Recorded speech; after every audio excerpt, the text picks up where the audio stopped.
my channel. This is my channel, Land the React. I'm playing Tetris. Subscribe and comment down below. I never heard of Tetris, but here's my choice. Subscribe me now. Me now. Move 80. That's so cool.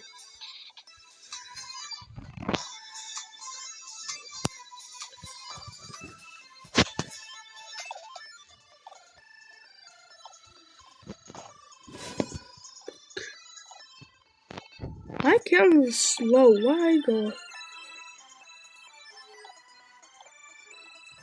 That is fucking slow.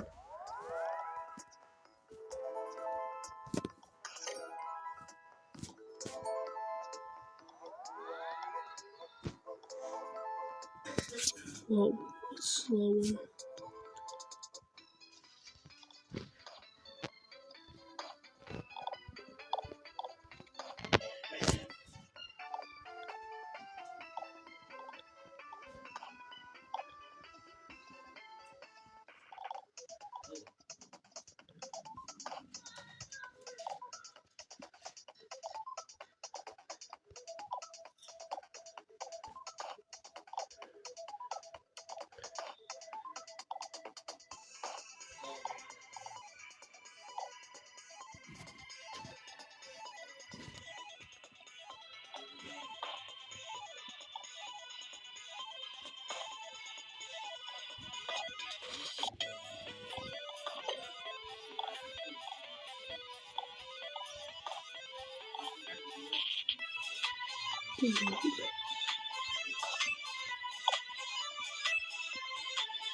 I don't think it's no good or dance. Happens above the face.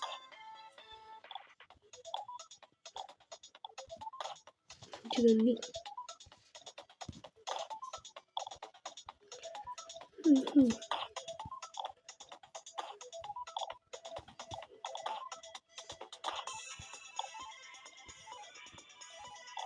Concept. It seems.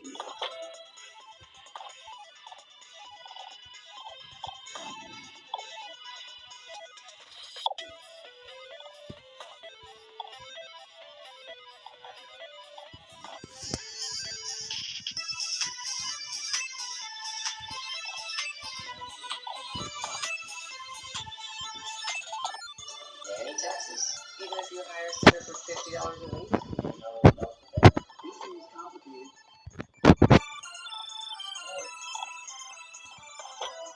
But MonePay can handle it all, from W-2s to payroll, and you save money on taxes. Get the first month free. MonePay.com. Lego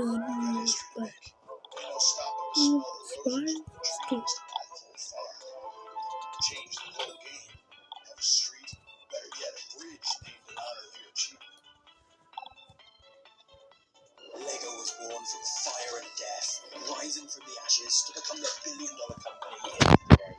On one hand, the story of Lego is an inspiring story of tenacity, family love, and quality craft. On the other, it's a tragic tale rife with controversy, feuds, and sorrow. All these things together went into the creation of the company that makes the bricks so many of us have grown up playing with. But of course, Lego is so much more than toy bricks. It's an empire. They have Lego World, Lego Games, Lego Movies, and so much more. And the story of how that happened is absolutely insane. Welcome to the untold truth of Lego.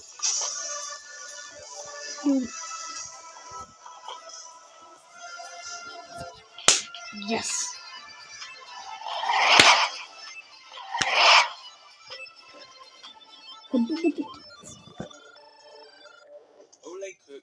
Peterson was born in 1891 in a small village in Denmark called Filsborg.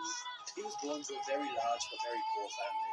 However, he worked hard to receive a basic high school education and began to apprentice with his older brother as a carpenter. As an apprentice, Ole found a deep love for the crafts, as he spent days working on and building a variety of wooden objects under the tutelage of his older brother. Ole was a hard worker, and in a few years, he'd saved up enough money to be able to open his own small shop in the nearby town of Billund, where he sold goods he made himself by hand, like tables and chairs. During this time, he fell in love with a woman named Christine, and before too long, they were married and had 4 kids together.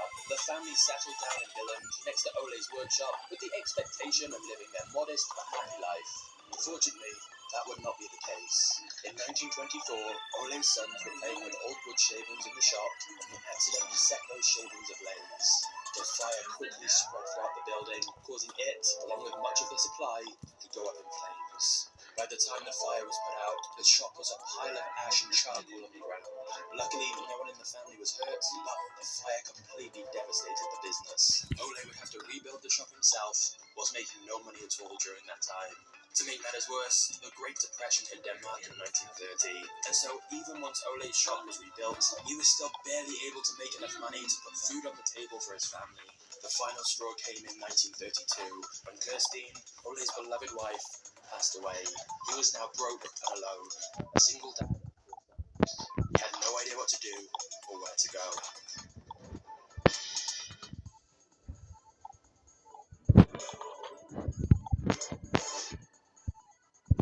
Ole came across an old woman's shop and used it to make toys for his sons to play with, a gift for them during these trying times. He made a duck on wheels that could be pulled around with a cord like a dog on a leash. And after seeing the joy it brought his children, he began to make them more toys out of that wood, and found that not only did his kids enjoy playing with them, he enjoyed making them. So Ole began to make and sell toys out of his shop. He refused to sacrifice the quality of his crafts and only used the finest wood he could get. He also knew that his business needed a name, and after much contemplation, he decided on the name Lego, inspired by the Danish phrase "leg godt," which means to play well. Surprisingly, and completely unplanned, the name also closely resembled a Latin phrase together, an omen of what was to come for the carpenter and his fledgling toy business. However, at first, with the economic situation of the country so bleak, sales were not good at all. Many people were just worried about buying food, let alone buying a high-quality wooden duck toy. So, despite Ole's passion for his work, he grew closer and closer to bankruptcy. As things got dire, he reached out to his siblings for aid. After much discussion, they agreed they would help him get out of the hole he found himself in, but on one condition: into an actually lucrative profession. He had to get a real job, according to his siblings. Even though they were offering him a financial lifeline, Ole refused to give up this craft that he had found himself to be so good at. Rather than accept their help and give up his dream, he said he would figure out a way to get out of financial trouble himself, so he could continue making his beloved toys. He remained focused, never faltering, but the world continued to conspire against him. On April 9th, 1940, Nazi Germany invaded and took control of Denmark. Times went from bad to worse incredibly quickly. The future was looking dark for Ole. In fact, one of his sons had begun to work in the shop with him, and his son said he was having trouble seeing how the business could continue. In a final cool twist, during the Nazi regime of Denmark, Ole's carpentry store burned down for a second time. Flames engulfed the store and all of the wooden toys inside, and Ole saw his dreams burn down right along with them.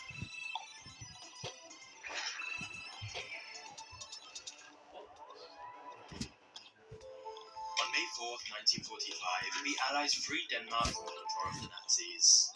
Whilst the country hadn't suffered as bad as other occupied countries, the economy was still very hurt from the occupation. This led Ole to search for a new, cheaper material he could use to make his toys with. Enter the plastic injection machine. During wartime, Denmark, along with many other countries, had put a ban on the use of plastic for non-essential items, which toys fell under. However, this ban was lifted a couple of years after the liberation of Denmark. Ole attended a conference in Copenhagen where he got to see the machine in action and witnessed what his new material for his toys would be. Now, there was still much debate on the validity of plastic toys, as many people thought kids wouldn't want to play with cheap-looking things. But Ole could see the potential and was willing to take the risk. He used what very little money he had left to buy a plastic injection machine. He had found his new material, and he was ready to make plastic toys and embark on a new phase of his business. Ole rebuilt his now twice-burned store and began making plastic toys. He started by making plastic Blackout. which he named the Ferguson tractor. There were 2 different different models someone could purchase. One already constructed, and one in pieces that someone could make themselves. After years of struggle for Ole and Lego, the Tractap was a success. And between the years 1951 and 1954, the company ended up selling around 100,000 Lego tractors. Thanks to Ole's new creation, things were finally looking up. But things were about to get a lot crazier. Welcome to your annual summer adventure, where each trip is a chapter in the story of your friendship.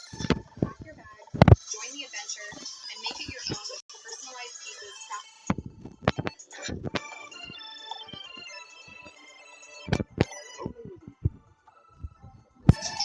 As was his son Gottfried, who become more involved with the business as the years passed on.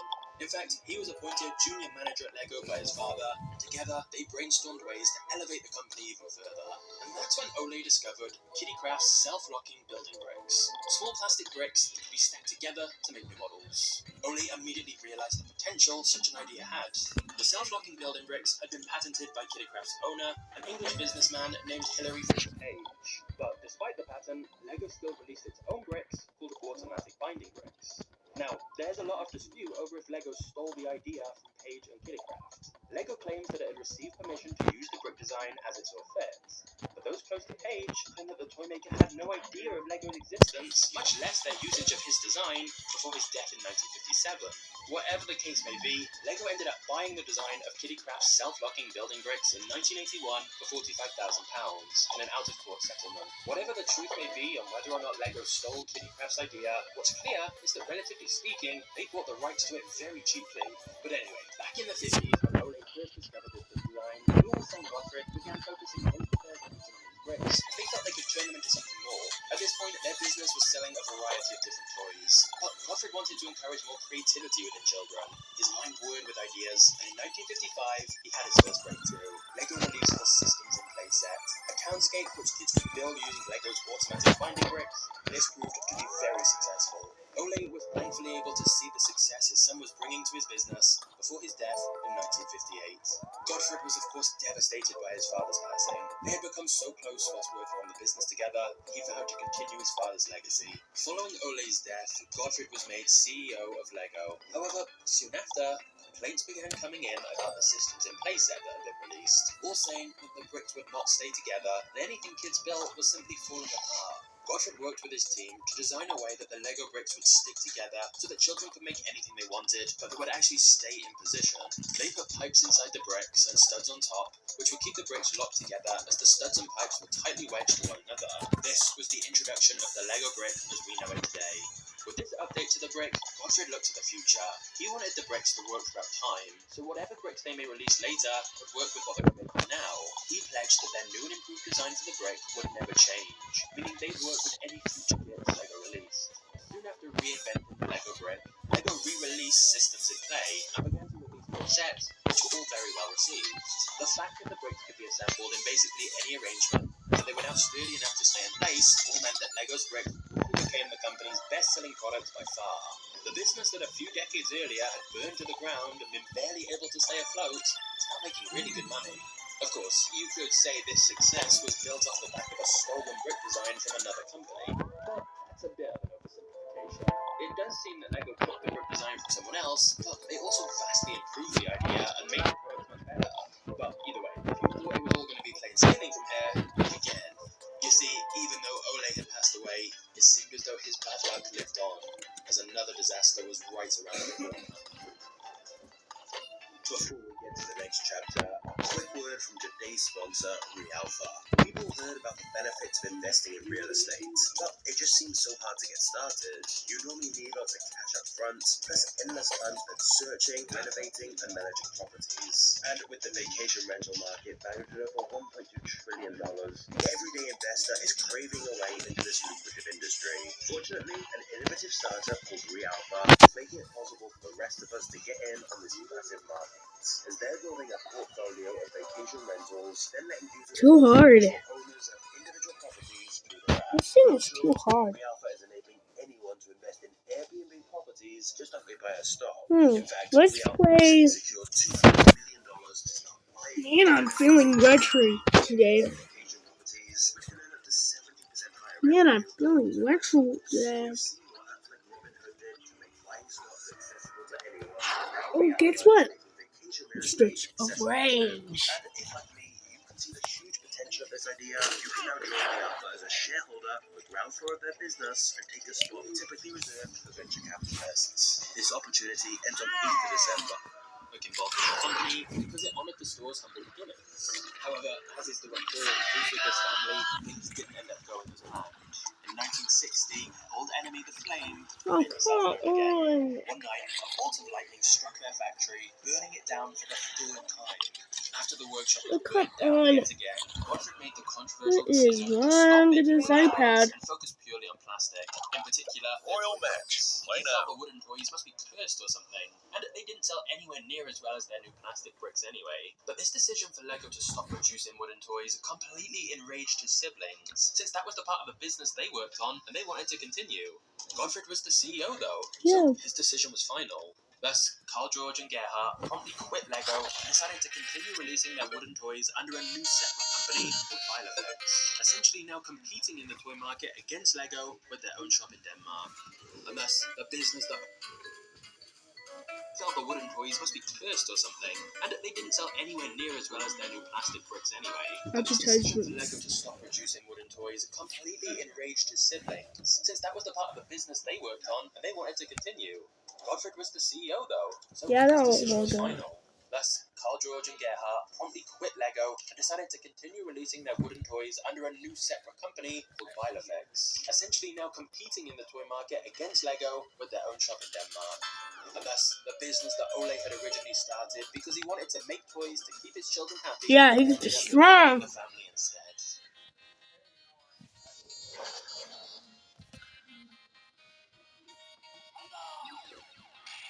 Oh, yeah. Oh, yeah.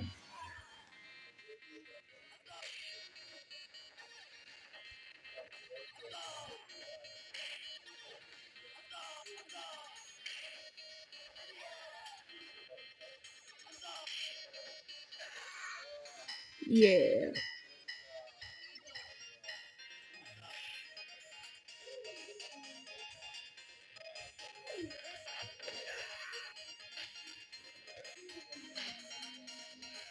I die.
Easy.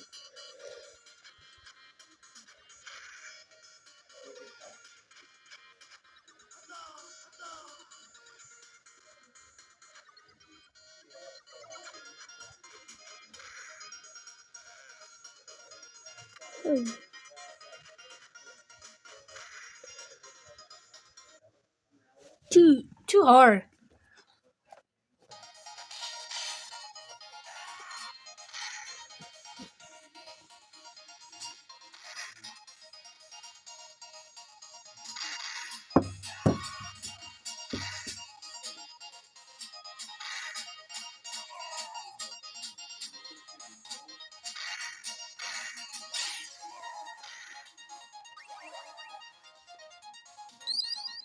Yeah.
Yay, I complete the level.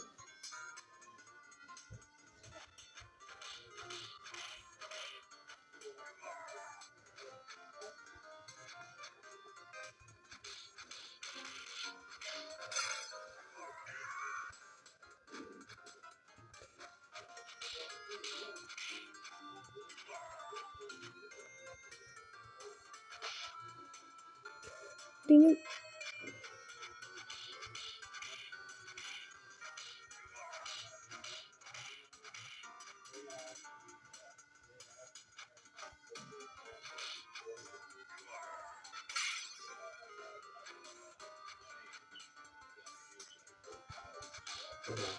Well, see, I wasn't really.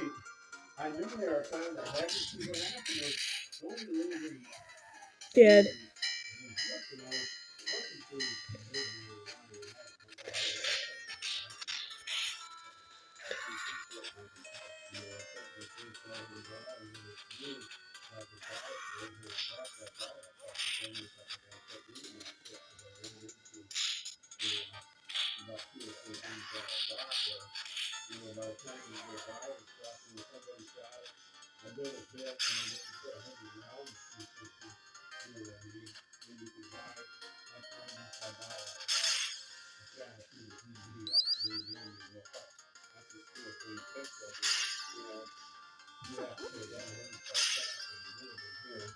Well, if you can buy that for $800 and the guy saw 100 ounces, that's what he's trying to do.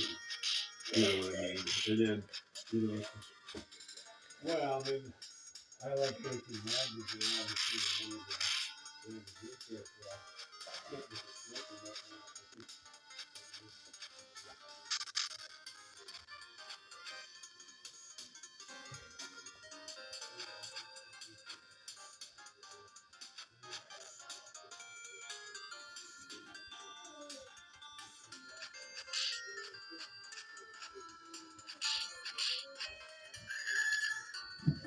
What is? Subscribe and comment down below. I'll see you there. Bye.